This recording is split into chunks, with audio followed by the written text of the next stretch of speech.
I love everybody knowing that this is something Michelle and I have done together. With that teamwork, we'd have a month where we didn't know how we were going to pay the bills. The only thing that got us out of that was faith. I'm telling you, we relied on miracles. And I was super touched by just her faith in you and in God. Like, there's just this recurring theme in the book that I can't do this on my own. B theme started off okay, and then I just total writer's block. I was like, I don't know where to go now. She sung a melody. Da, da, da, da, da, da, da, da, da. I was like, that is perfect.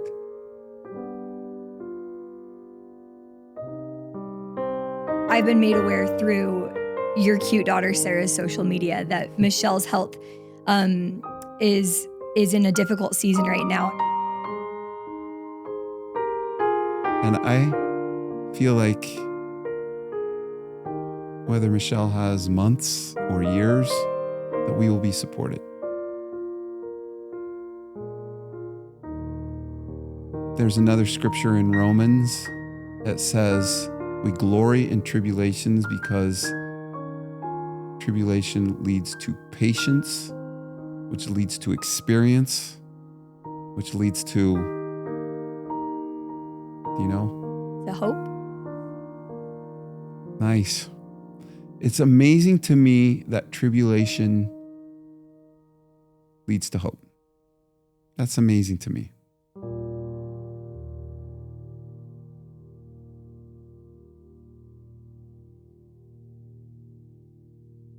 I have the most vivid memory of being a sophomore in high school and watching Jon Schmidt perform in concert for the very first time. And then he did something I had never seen before. He laid down on the bench and he played upside down. What I felt in that moment has stayed with me for years. It lit something in me on fire. It motivated me and has inspired me all these years to get better at piano. Honestly, even now, having attempted that same upside down trick more times than I can count, I still come back to that image because sometimes I think life has a way of flipping upside down on us. And today's conversation is really about when that happens, what we do next. After 20 plus years of a solo career, Jon Schmidt would go on to become known around the world as part of the Piano Guys, whose music and videos have reached millions and even billions across the globe. But behind the stage, there is a very faithful family. Jon and Michelle are parents to 5 children and have walked through profound joy and also profound heartbreak, including the loss of their daughter, Annie, in a tragic hiking accident in Oregon's Columbia River Gorge back in 2016. Michelle has also battled cancer, and their family is now walking through some difficult new developments with her health. They again find themselves in another deeply tender season together. And yet, in the middle of all of it, Jon has chosen to sit down with me for this conversation, to share the lessons he's learned and the faith that has carried him through it all.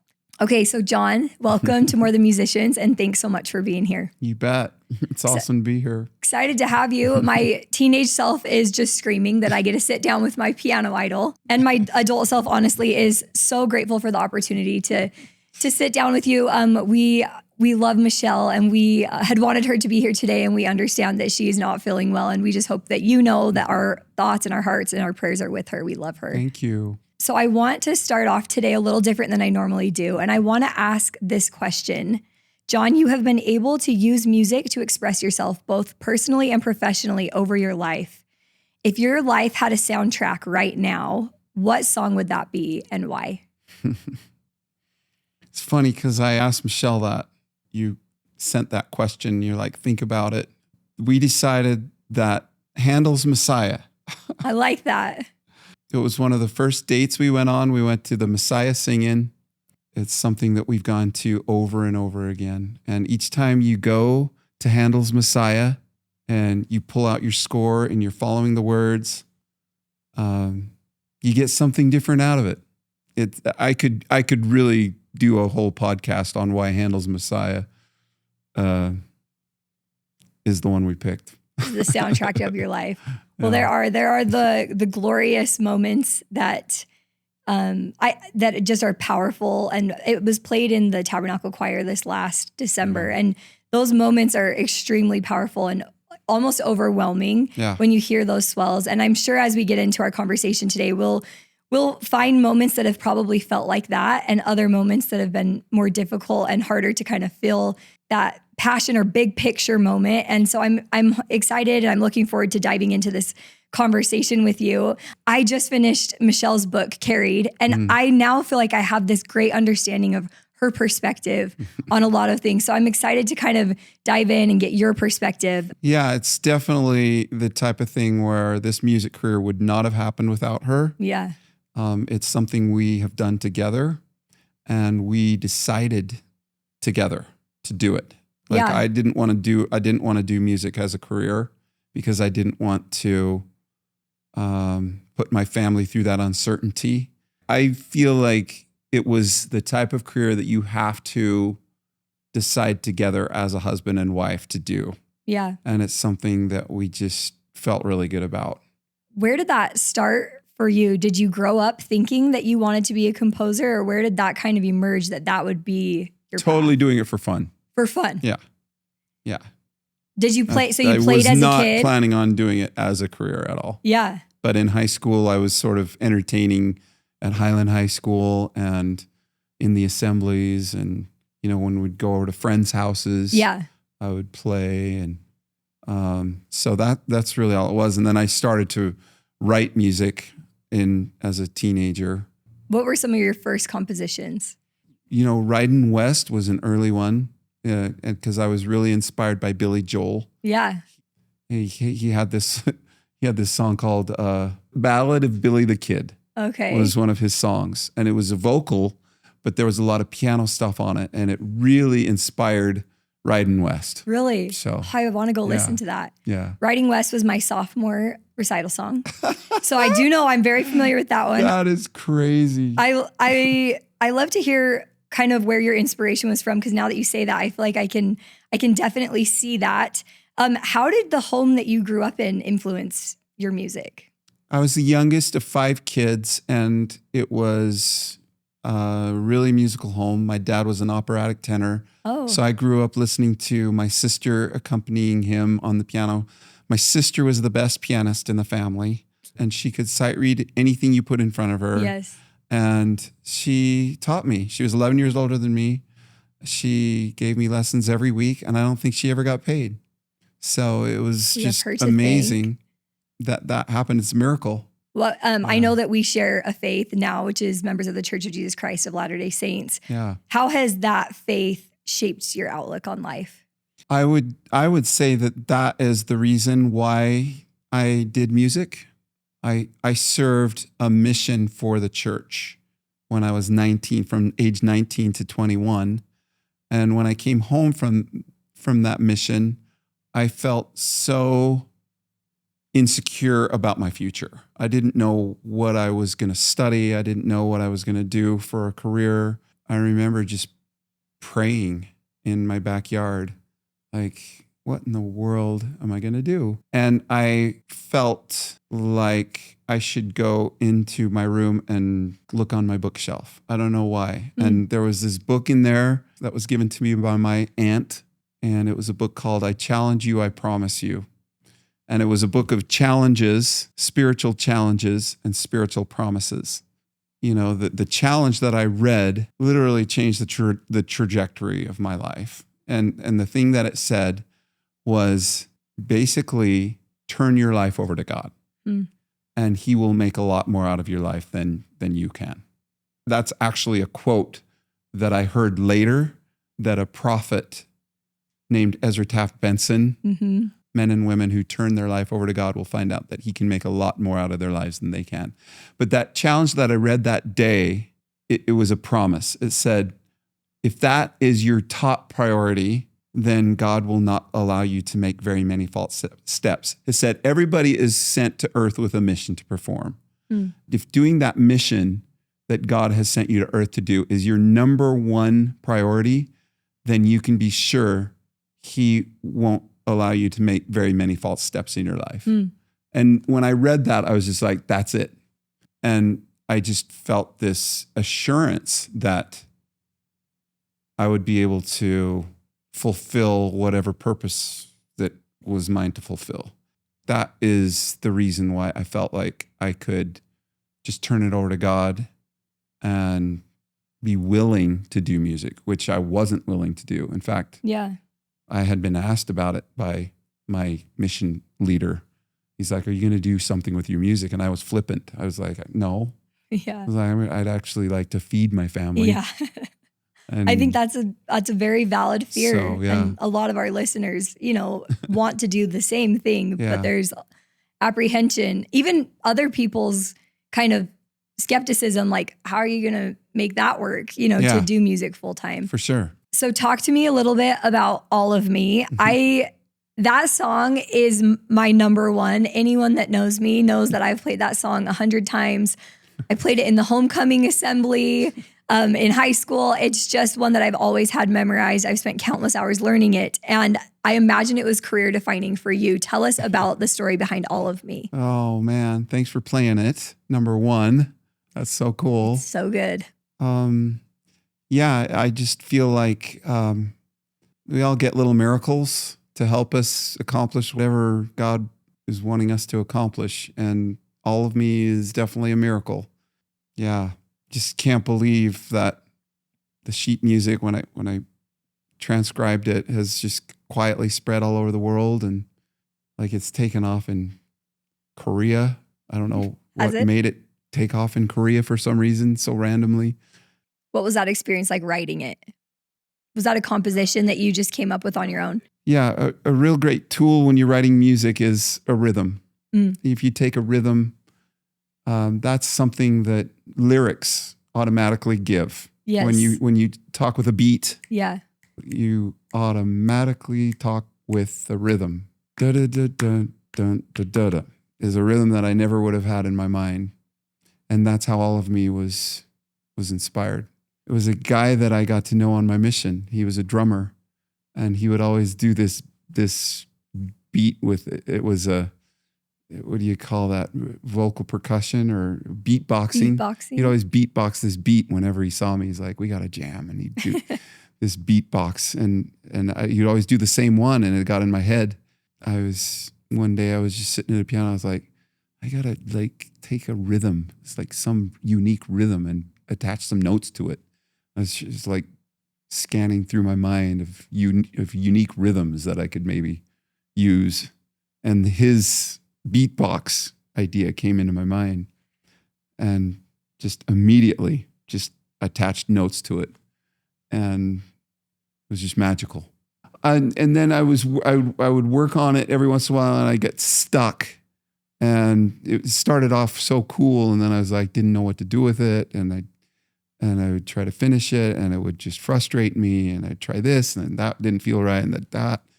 And finally I got so sick of it. I was just like, oh, I'm sick of this song. It was going to be thrown away. And my friend Scott Sutton heard me messing around with it one day. And he's like, Schmitty, that is a winner. You got to keep that. You've got to finish that. You've got to finish that. He's like, that is going to be your best song. And just feeling his excitement about it was what I needed. And it was a miracle. The whole thing was a miracle. And then I had another friend of mine say, you should figure out how to put your arm in the middle of a song. That wasn't my idea. It was, I think it was like 22 years old when I was writing All of Me. And, at the end of the day, I think that's how God works. He just blesses you through people. Yeah. And we kind of have to consider all of our creations a miracle. Kind of have to. I often am like how you describe this, getting stuck phase. When is it enough? When is it done? How do you ever sort through that as a composer? Mm-hmm.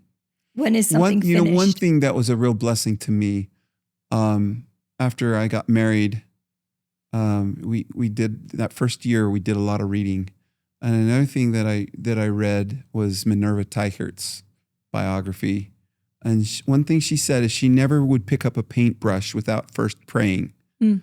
And if she ever ran into a problem with her painting, she would stop everything and pray. And that hit me so hard because I'm like, I don't do that. Like, I don't pray before I start to write. And then if I come up against problems, I don't pray. I just like beat my head against the wall and, Yeah. you know, discover something. But I started to do this with, because of Minerva Teichert, started to pray when I had problems. It felt so weird at first, but so many times I would have an immediate solution, musical solution, just start playing in my head. Mm. The next thing I want to do is I want to get to the point where I can play all of me as well as I want to play it on any piano at any time. That's my next goal.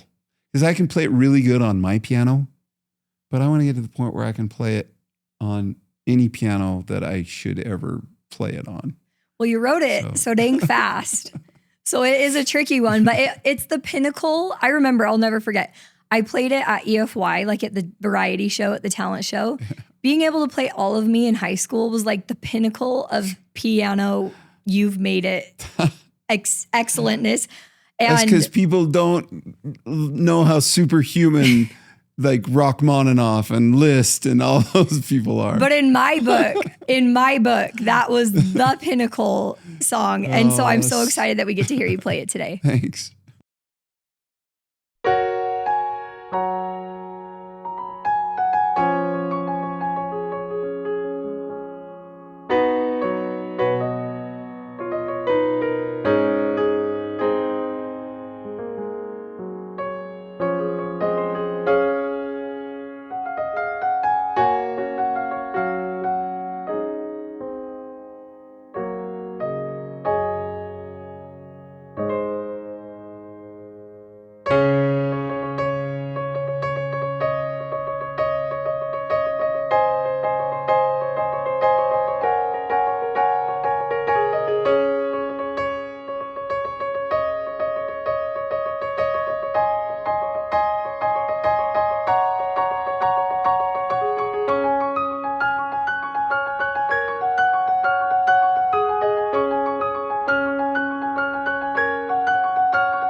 What was your experience like with music and the Spirit? Had you felt it before?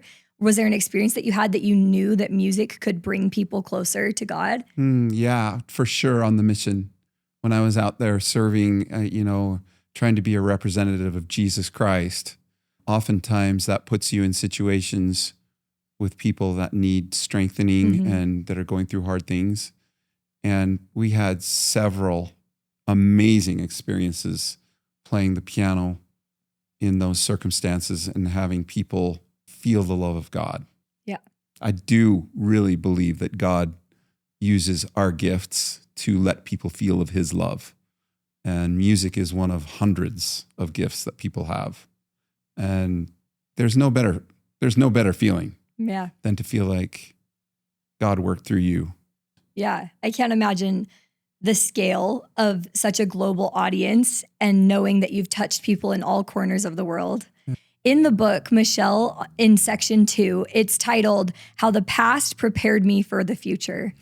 And she talks about examples of motherhood and her own personal health, where she had to learn to trust the Lord. And she had to learn to put that to practice. And I'm hoping you can maybe help us understand how your career as a musician helped you learn how to trust the Lord. Were there specific examples or things that you can think about where you had to, sure, you decided at the beginning, I'm going to put my faith here. I'm going to consecrate this gift to God and it's going to be okay. But were there times where you're like, whew, this is hard?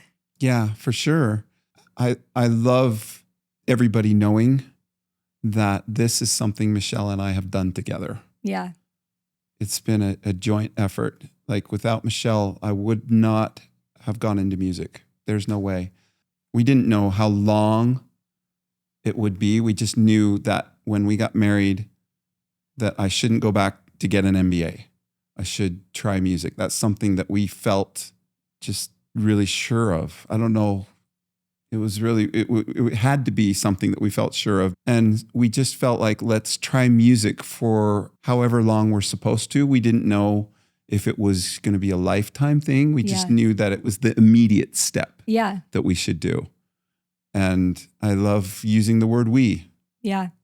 I don't like saying that I should do, because it was something that we both would pray about and counsel about. And with that teamwork, we'd have a month where we didn't know how we were going to pay the bills, or several consecutive months in a row. Or if we did a show that lost money, the only thing that got us out of that was faith. I'm telling you, we prayed for miracles and relied on miracles. Yeah. It's so eye-opening to read her perspective in the book. She would talk about how you'd be doing your Christmas concert, and obviously you're stretched very thin, you're preparing, you're getting all the things together. And she would give a little bit of an insight into what's going on for her at home. Yeah. And I was super touched by, just her faith in you together and in God. Like, I'm trusting him. And there's just this recurring theme in the book that I can't do this on my own. The financial bondage that you sometimes feel in owning a business, and that pressure, that crushing weight of pressure of making payroll and paying your bills. And it reminds me of the scripture in Matthew, my yoke is easy and my burden is light. If we yoke ourselves to him. Absolutely. And we have to make that decision, not just one time it seems in our life, but with all of these things to partner with him. And when it got heavy, we would do this thing called prayer lists. Yeah. And I am such a believer in making prayer lists. And it kind of was inspired by that scripture in Philippians where it says, be careful for nothing, which if you read another translation, it's don't be full of care, or don't be overly concerned about anything. Yeah. And then it says the solution when you're feeling bogged down, it says, let your requests be made known to God. And so we, for some reason, felt like we should write down little prayer lists of the things, like what are all the things that are making us feel so hopeless right now? and so depressed. And we would literally write them down as sometimes we'd fill a sheet. And the thing that was amazing is we would look at these prayer lists like 6 months later, a year later, and they would all be resolved or be making, progress. And I would really recommend it. Like if you have a place like like putting sticky notes on your mirror, prayer requests, like a little sticky area on the mirror or whatever, however you want to do it, but make it very specific. Well, it's a cool practice between you as a couple as well to be able to share. I think that's where things start to feel so heavy is when we feel alone in our problem. Mm-hmm. And so by being able to share not only with your spouse, but also with the Lord. Yeah. And it's almost like that yoke is then shared. The burden is shared 3 ways instead of just on one set of shoulders. It's been huge. I just think it's such a cool concept here. But she says, the more times I trust in the Lord, the more experience I have with his ability to guide and deliver. And I wanted to ask, in that whole section, she's talking about how she felt prepared in little ways for what you guys would later go through. Mm-hmm. And there are a lot of challenges. I'm hoping if you'll share with us what your perspective was like getting that call that Annie had not met her at the airport that day. That you don't know how bad it is at first. Michelle was still just frantically trying to find her. And she's like, I think I need to go to the police. And I was with her on the phone and I heard her sitting down with the police and heard the kind of questions they were asking. Was she on drugs and all this stuff? It was very mechanical. It was very not careful. Yeah. And I said, Michelle, you guys got to pray. I said, ask him if you can pray together. A book that we read by Gene R. Cook called Raising a Family Unto the Lord. And he just shares like 100 experiences where every time he was faced with problems in his life, the first thing he would do was pray. And he would pray in the most unusual circumstances. I think that's why I thought to suggest that, but she was just, I could tell she was just like feeling so awkward. With the police officer. Yeah. But I listened to him pray together and the Spirit just flooded into the situation. And he was just totally a different guy from that minute on. And they helped us so much. It just became very personal, personal attention. I think it's amazing. There's a promise that I have a real testimony of, and it's in the Book of Mormon. And it says, whoever puts their trust in God will be supported in all their trials, troubles, and afflictions. And I believe that is a very reliable promise. And trust is something that we can learn, is something we can practice, is something we can get better at. And there's another scripture that says, inasmuch as you put your trust in God, even so much you will be delivered from your trials and troubles. And so it talks about a proportion, as the more we get good at trusting, the more deliverance we receive in life. And that is true. Yeah. I feel like that is something we have been able to have chances to practice. And I think the thing that you read was alluding to that, chances to practice trusting.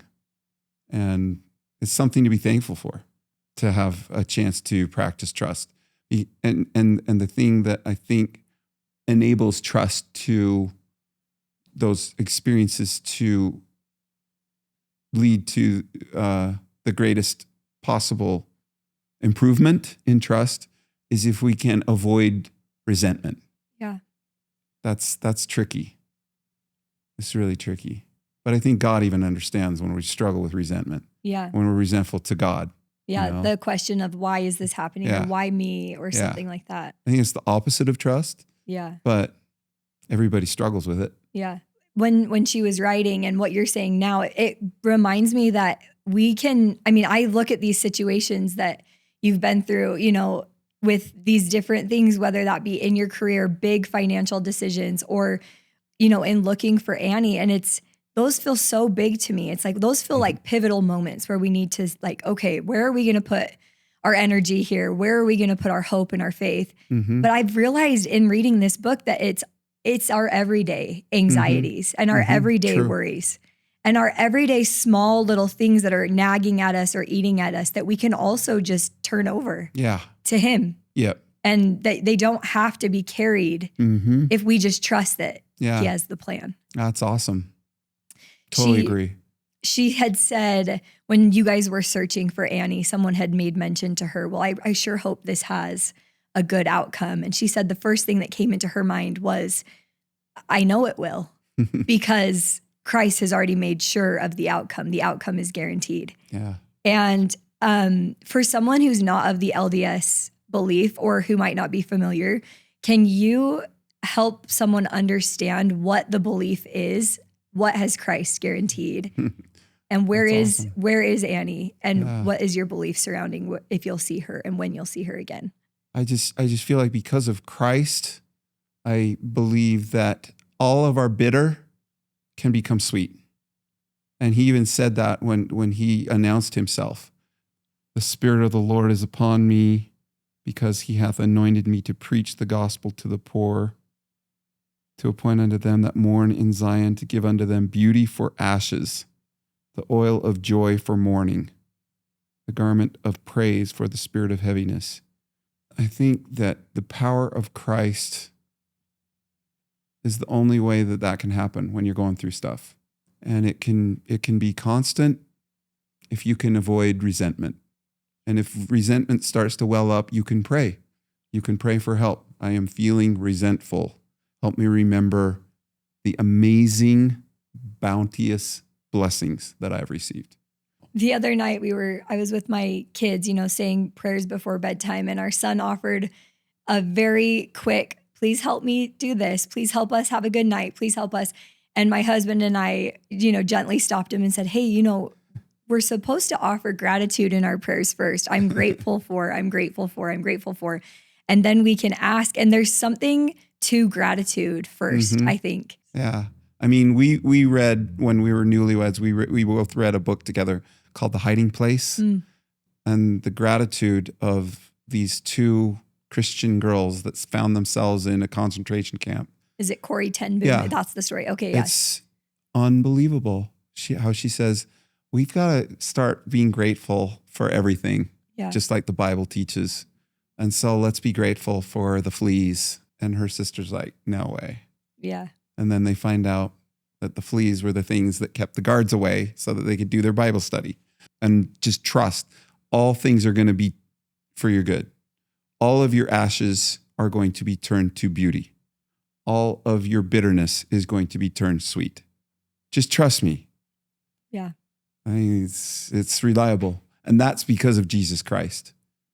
Talk to me a little bit about the experience of the Lord's timing in any of your different life experiences, how sometimes, we have this omnipotent God who knows where Annie is, who knows how you could carve out a career path to touching more people and to making all the money in the world. But why do you think the Lord ever stays his hand? Yeah, because we went through times when we were just disappointed. Lots of times when you get your hopes up for something that seems to be developing in the career or in anything else, and then it doesn't turn out. And you wonder why have we felt repeated inspirations to keep, doing this path that we felt like we've been guided on.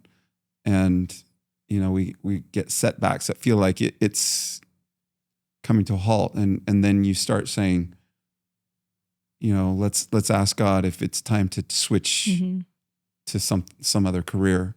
And that did happen to us. We got the craziest answer. We felt like God literally answered us and said, keep doing music. And we're like, how? We just like, this is not working out. Yeah. I think it might have been during that time when we heard somebody explain a scripture of if you like pay your tithing, that he will make sure that the vine will not cast its fruit before its time or something, I think was the phrase. And I feel like, what was the original question? Yeah, about just the Lord's timing. But I see that how sometimes we don't know when we're in it, why certain things are happening in a certain order or a certain way. Can you speak a little bit to your career and how the Piano Guys came to be? Yeah, I was just going to say, if the Piano Guys would have happened even a year earlier, it would have been too soon. Like we put out a video on YouTube it went viral, and then it got shut down, and it was the hardest thing that ever happened to us. Was this Coldplay, Viva La Vida, and Taylor Swift? And Taylor Swift. We thought we had gotten permission for two separate songs. Yeah. And then they came back and said, you did your permissions wrong. The fact that you've merged these songs together makes it a derivative work, which is a whole different permission. You need personal permission from the artists to do that. Wow. Did that ever happen? No, it never happened. So that was just shut down. Totally shut down. Right when you think you finally caught some traction. It was going crazy. It was exploding. Oh, I was on the Viva La Vida meets Love Story train. It's crazy.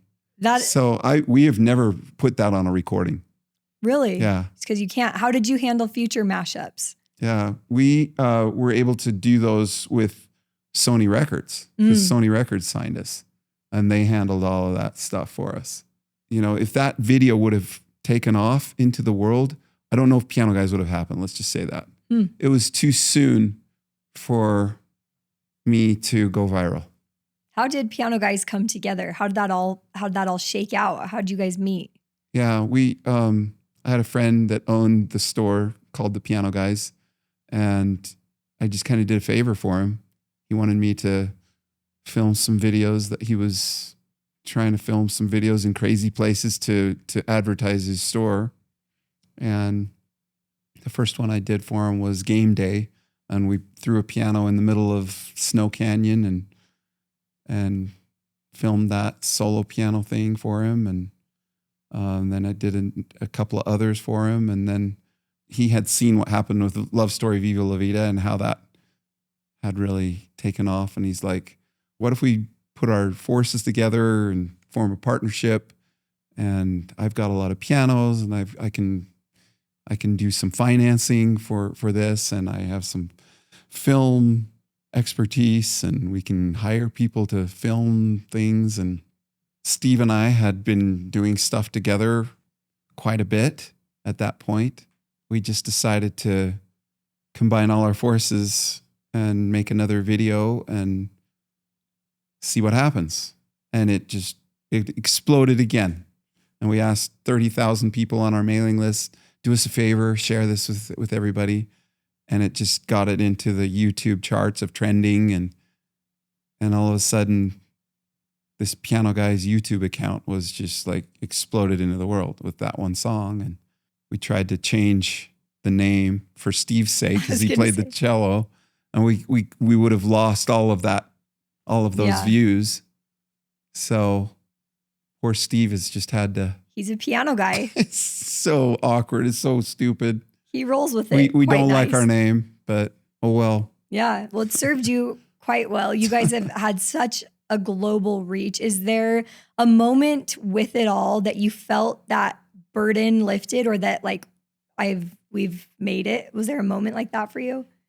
You know, it as a solo artist, I kind of felt that moment after about 10 years as a solo artist, where we felt like, oh, we are making enough money.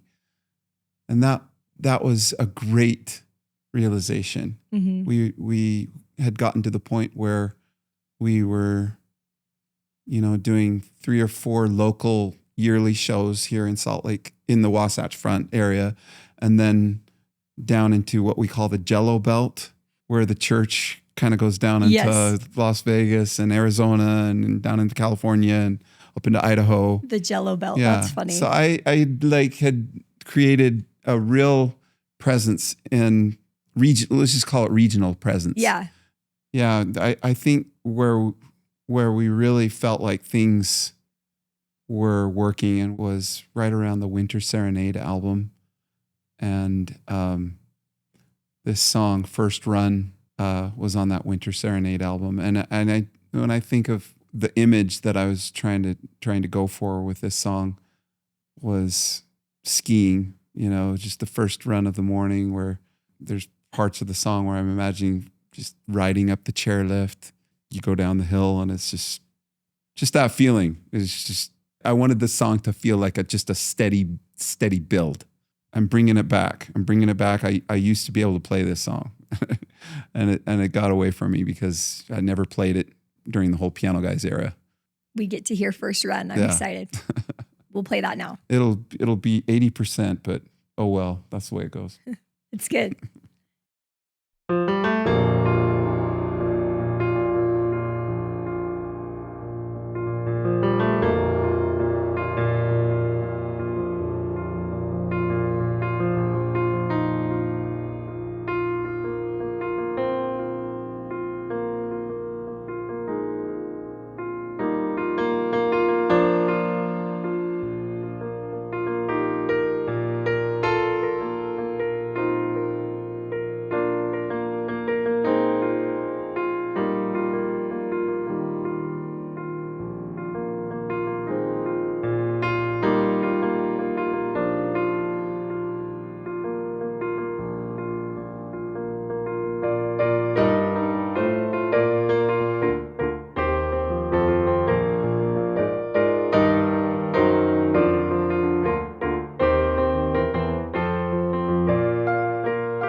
we put our trust in God and it's working. Something's working. And we're putting out sheet music books that we're #1 sellers in sheet music stores and LDS bookstores. And then the piano guys just kind of grew out of that. Yeah. Was able to grow out of that. Was there ever a moment that it was hard to turn over what you had spent the 20 years building into something that 4 of you shared? It took faith. It really took faith. And it was a matter of prayer. It was one of those things where our life has always been in your hands, God. And just take us where you want to take it. I can relate a lot with her because with our business, the piano place, I at some point took a step back out of the business and my husband came in to run it and left his job in commercial real estate to do that. And that trust in God is one thing, and putting that trust in my husband to take what I felt like I had grown up to a certain point and go with it. Yeah. It does. It just requires a lot of faith and a lot of humility, I think. What have you learned about having to be in that humble state? How has God molded you by being in a humble state? Reminds me of a joke that we have in the piano guys. It's like, we should write a book called Humility, How I Did It. No, just kidding. So humble. Isn't that just like the weirdest thing to try to assume that we're humble? I don't know if you can. It's something you assume. I did hear a good definition of humility that I like, and it's humility is to feel a constant need to depend on God. Mm. So I think as far as that definition, we've had a lot of practice. Yeah. It was really great to join forces with 3 other partners that had that same proclivity. Mm-hmm. We need God. Yeah. We need God. And that same And consecration. we joined forces. And this whole thing of when we come up against problems, pray. That Gene R. Cook that I talked about, that book that we read of his, another thing that he taught, he's like, if you want to ask yourself how spiritual you are, he said, ask yourself, how quickly do I turn to God when I'm faced with a problem of any kind? I'm learning a lot from this because I'm checking myself. Like so often I'm pushing that down the line. Yeah. You know, I'm like, oh, let me try this and this and this. Yeah. And I'm seeing from your conversation today is like, it can be so easy. Yeah. And even God himself says, counsel with me in all your doings. Alma 37. Yeah. Yeah. And so let's just do it. It's like, as we're figuring it out, I love a saying. It says, pray as if it all depends on God, and then work as if it all depends on you. And I think it's a really great combination, but I think we're really good as humans at working as if it all depends on us. We're super good at that. Yeah. And I think we got to get better at pray as if it all depends on God. And just bring those two together. Yeah. And it'll be better. Your life will be better. I have a really firm testimony of that.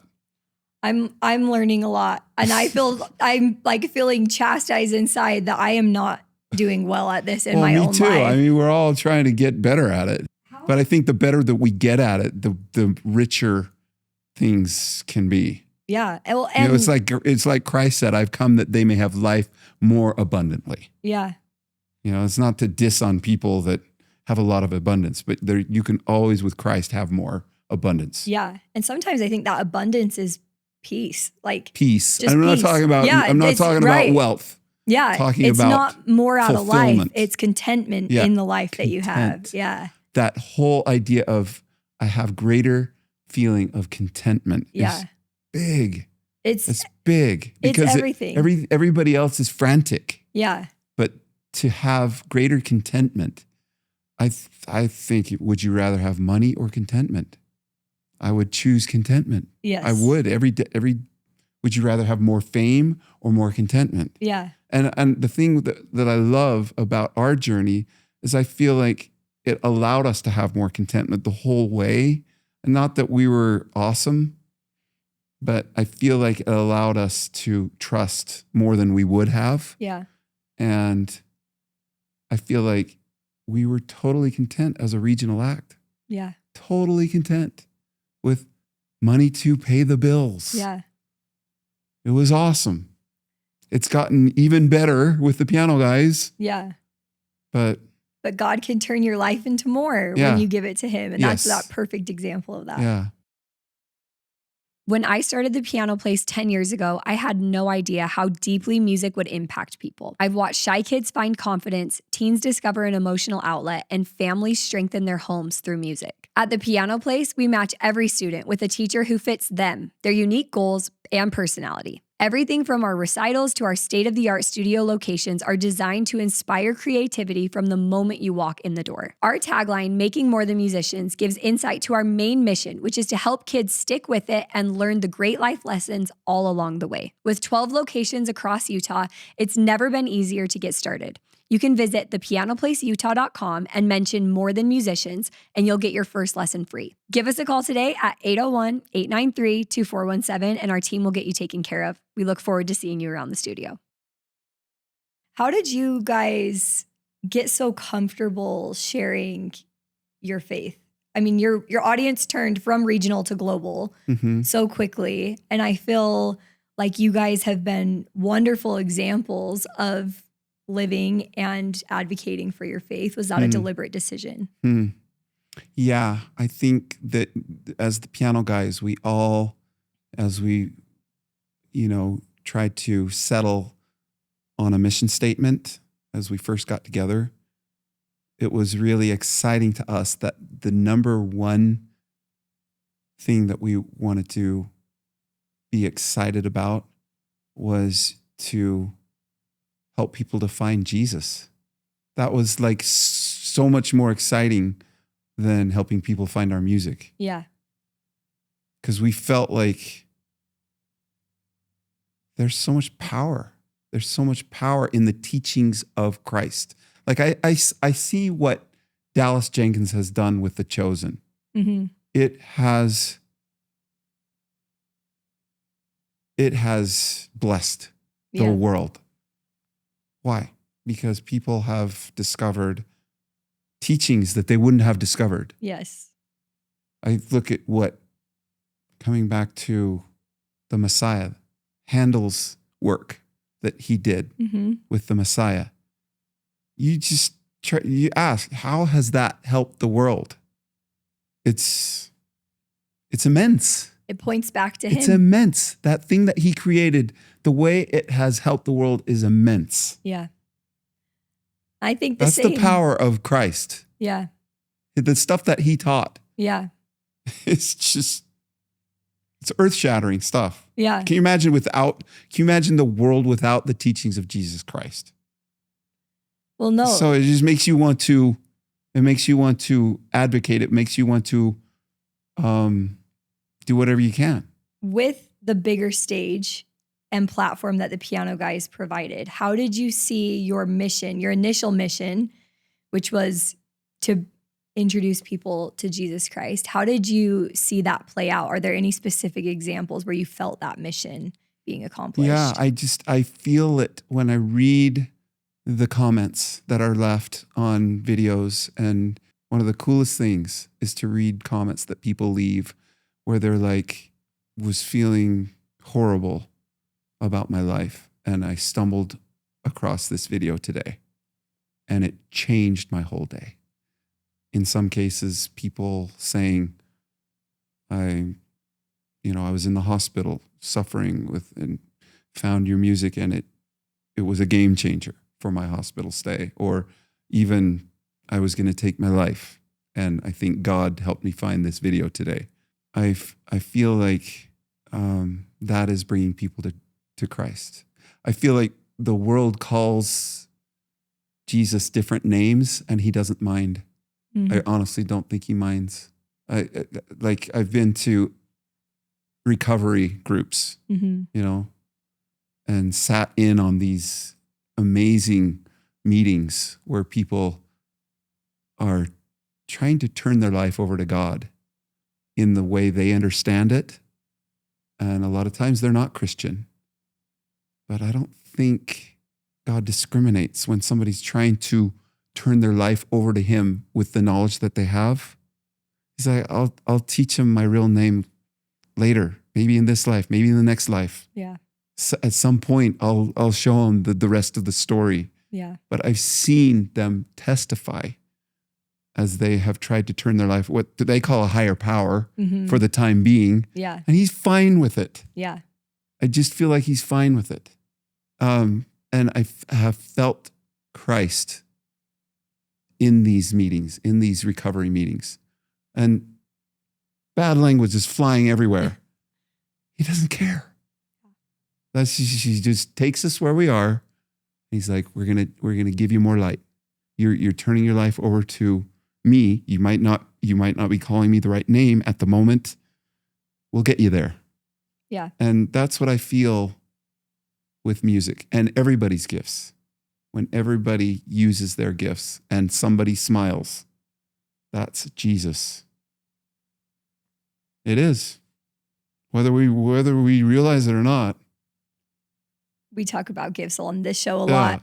And there's something, I've done an episode with my dad, who I know you know from high school. And we talk about how important it is to know your gifts and then to act on them. And, we're joined here today in a shared love and maybe a shared gift of music. And I want to talk just for one more second about the power that music can have. In the book, Michelle mentions 3 different really cool examples that I wanted to make sure that we touched on today of when the words of songs were brought to her mind or to someone else's mind to bring hope, peace, or healing. And feel free to chime in here. But one of them was when she woke up on that very first day off to look for Annie. Mm-hmm. And she said, just when I needed it, the words, bruised, broken, torn for us on Calvary's hill, he had already done it for us. And she had those lyrics to that hymn come to her mind. Mm-hmm.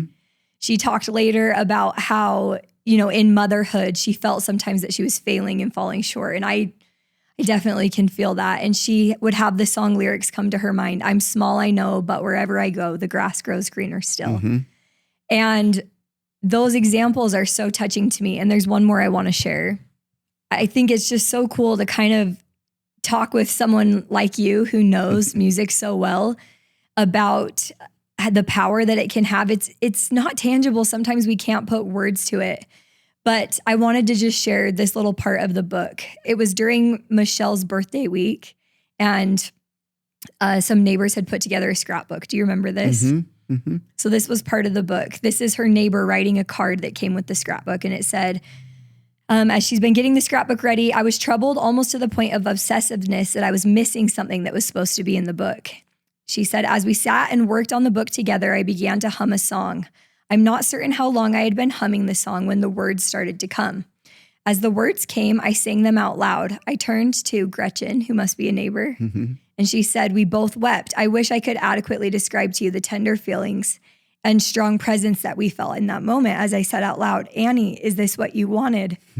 I immediately did a search to find a song with the words, love you forever. But to my disappointment, nothing matched the words that were popping up in the search. I went back into the room where Gretchen was working and looked down at the book in front of me to see a photo of Annie singing as a young girl at a school function. And I looked further and saw the caption that read, Jon made a guest appearance, and then Annie came up and sang the song I Will by the Beatles. I love this song. So it touches me. But she just says, again, we wept as chills of certainty that this is what Annie wanted covered our bodies. We searched the song I Will from Jon's album and found the arrangement he wrote and listened to Annie's beautiful childlike voice sing the words.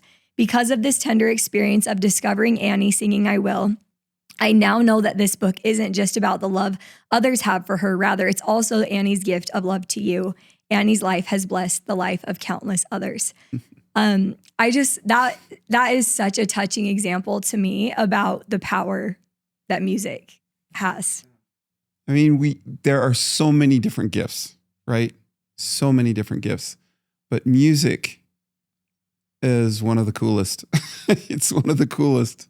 I'm biased. I agree. And like God himself, even in his words, talks about music and singles it out. Yeah.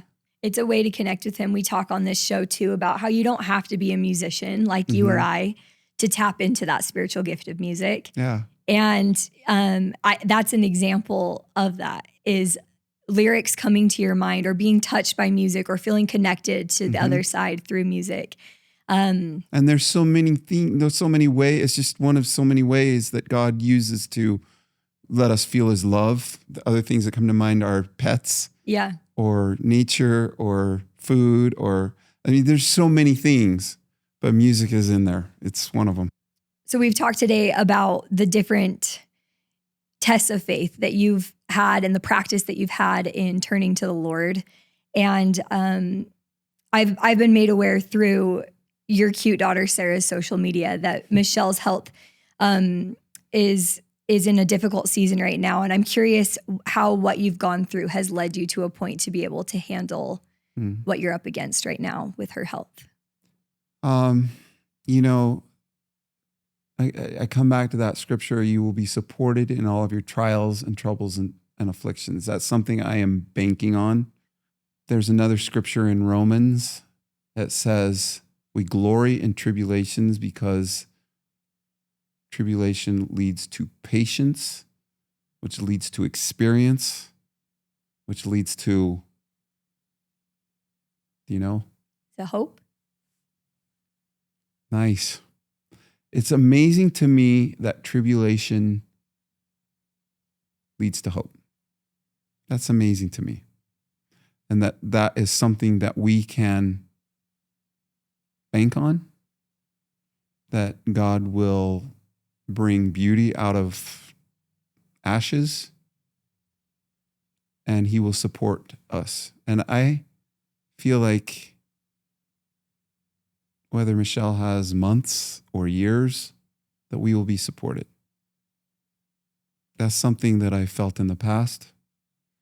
And I feel like that is what Paul is talking about when he says, affliction leads to patience, leads to experience, leads to hope. I have hope in this new trial that it will be something beautiful. And I have to say that with Michelle's back, and when she was a little girl, they had to remove like 5 or 6 vertebrae out of her back, and she has had a miracle life despite that disability. But as she gets older, that is not going to be pretty. That is going to be something that I would rather have her not have to go through. I think of her being happy in any circumstance, and it makes me excited. It makes me excited. I think that's just an amazing assurance that we have because of Jesus Christ, that we know it's not the end. If I thought this was the end and that she was not going to be happy in this change of state, I just know it's going to be a snap of a finger till we're together again. That promise of the resurrection is crazy. It's so exciting to be in our prime again, to be with Annie, to be my sister, my piano teacher that's passed away, my brother. She's going to be so happy. Why shouldn't that make me happy? I guess after Spencer, your son, got home from a mission, you all sat in a booth at IHOP, and that feeling of unity and being reunited again is something that she was excited for, to be reunited with Annie. And this is what she had said in her testimony, is so beautiful to me.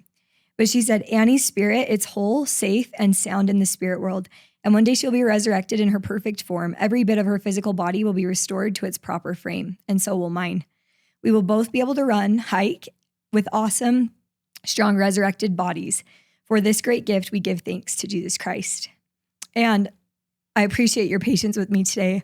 I've been super tenderhearted because a friend of mine, Marla Gail, was in a car accident last night. Oh, gosh. And she's a podcaster, and she's very much involved in the LDS content creation community. And just before walking in, learned that her sweet son was killed in the car accident. And she is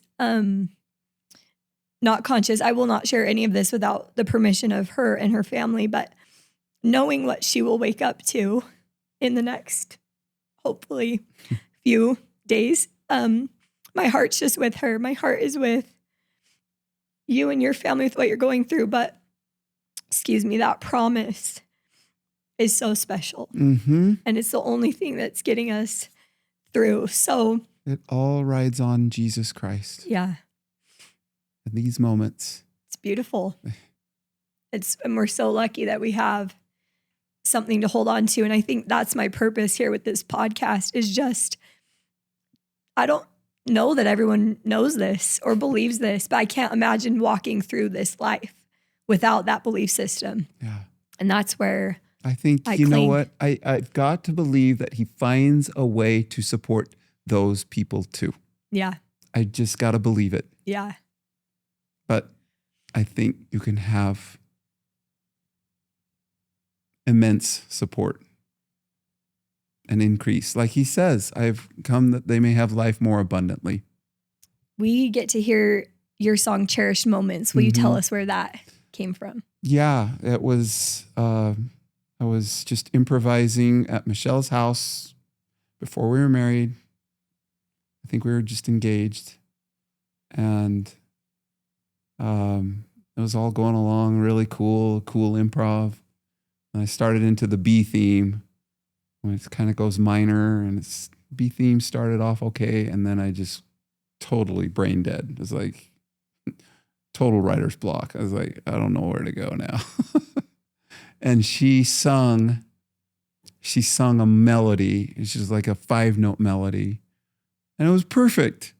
That's where I was you like, went that next. is so good. That's so what it needed. I played da da da da da da da da da da da, and I was stuck. I was like, the only thing I can think of is something that's predictable. I don't want to be predictable. And she's like, I think it should go da da da da da da da da da da da. I was like, that is perfect. In fact, if I look at all of my songs, it would be so cool to put like a little asterisk on all of the things that had Michelle's contribution, or where her, counseling with her, or what her, like figuring it out with her was a real, factor. Yeah. It would be most of them, more than half for sure. Like without that, I couldn't have done what I did. Piano guys would not be a thing because I wouldn't have been a thing. Yeah. So I think she has had a major role. I'm so excited we get to hear that. We'll do that now.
So, Jon, you have a course where you teach students music. Mm-hmm. And I'm curious why you think learning a musical instrument is a worthwhile pursuit.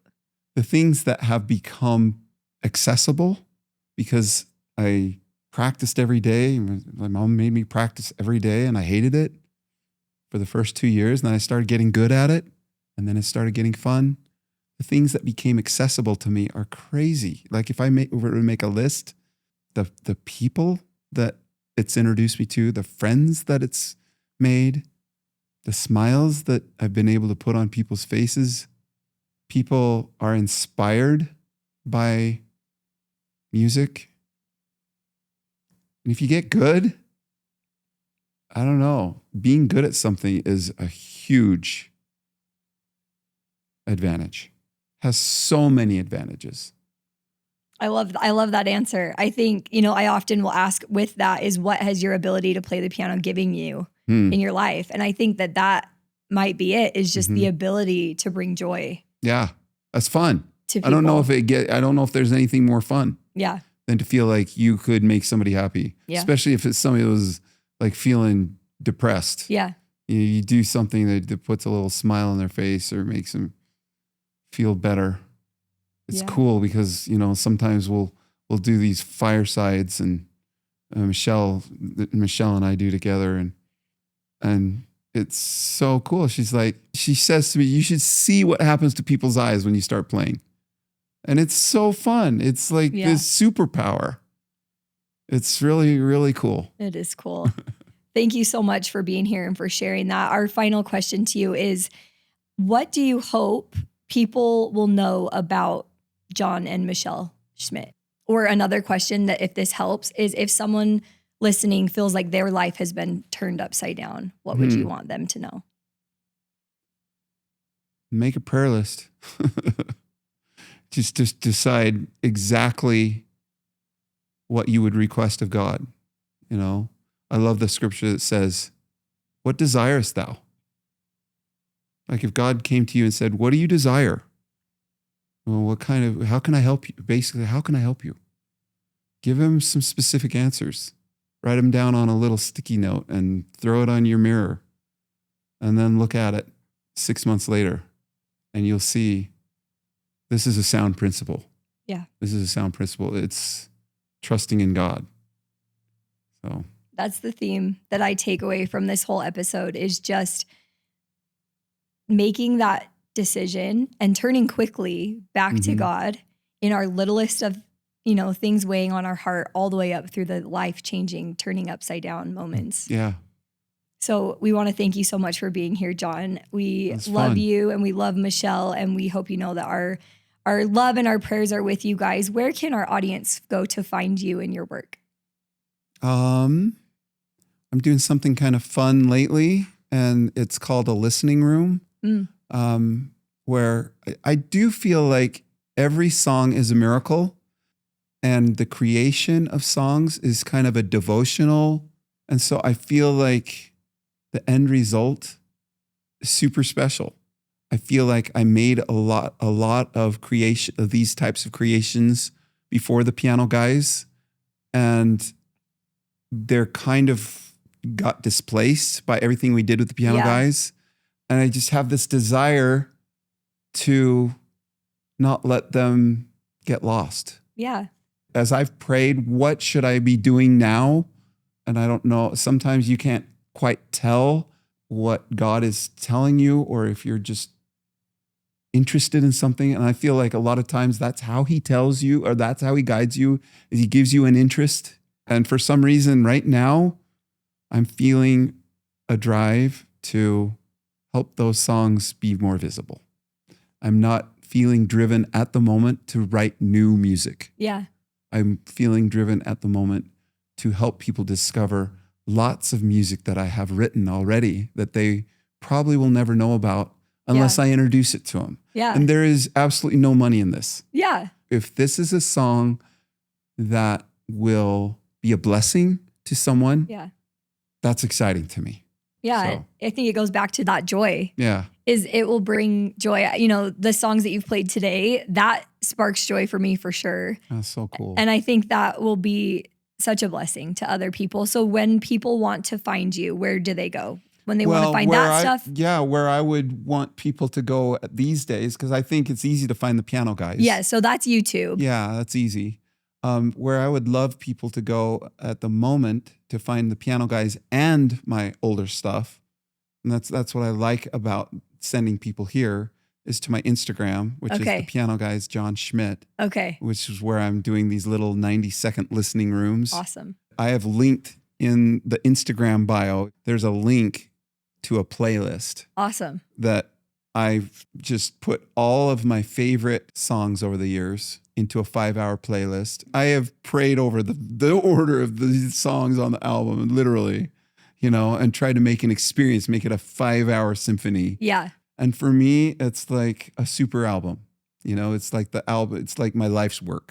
That playlist is me. Oh, I love it. I can't wait. I'm going to go home and listen to it. However many people find it, that's however many people find it. Yeah, we were talking before, how sometimes there's just, you want to do so much and we want the impact to be so big. And we were discussing how. And you get distracted. Yes. And you get like the opposite of content. What is the opposite of content? Yes. And I think it's perfectionistic, like something along those lines is like, because when I get that way, often with this show, I'll want it to be a certain way. I want it to be so perfect. Right. And I've had to kind of make this deal with God, like, hey, I only have so many hours in my day. I've made that same deal. Yes. Michelle and I. And this is all I have. Yeah. And that is enough. And then I can get content with my offering. Yeah. That's all the time I had. Yeah, totally. It's either that or do nothing, God. Yes. That's my whole attitude with Firesides, because, when you start to get your name out, people start wanting you to come and do like devotionals for youth or for church or whatever. And it was, at first I would just like prepare a talk and do all this preparation time. And it got to the point where I'm just like, I can't put all this time into the prep.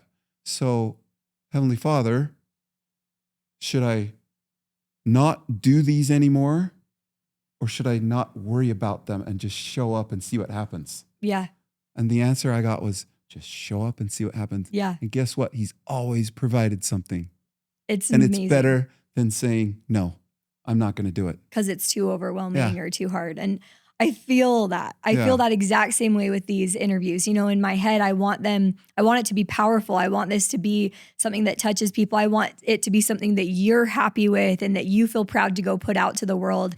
And when I start consuming my thoughts with what I want it to be, I get really stressed out, with the weight of that. And I have learned, if I show up, if I put myself in the position to be humble, to be the servant, to be here and facilitate the conversation, I can't do it alone. I need the Lord's help. I totally relate, man. And that's cool. That's what we've got to do. So anyway, I'm going to finish with just this one last paragraph. And this was what I walked away with from the book feeling was Michelle's testimony. And so I would love to share it if I can. It touched me. I love it. I love this stuff that you're sharing. Her book is it's fantastic. Awesome. I binge read it yesterday in a day, and it was one of the best days I've ever had because I took my phone, put it away, and I just spent time outside reading. So this is what she said. She said, I believe that when you know Heavenly Father and Jesus Christ, then you can trust them. If they let you burn or if they let your child die, you can trust that it was either their will for a purpose that you cannot see yet at this time, or that they will bless you, that all things will work together for your good. You can trust that they will compensate because they love you. They will refine, purify, and make holy your most heart-wrenching sacrifices. You've been listening to More Than Musicians. Thanks so much for being here. You can find us on YouTube, Instagram, and wherever you like to listen to your podcasts. If this episode meant something to you, please go ahead, share, subscribe, rate, or leave a review. It helps us more than you'll ever know. And if you or someone you know has a story you'd like to share, we'd love to hear it. Lastly, a huge thank you to Talmadge Thane and his team at Film Lab. They're who make this show possible.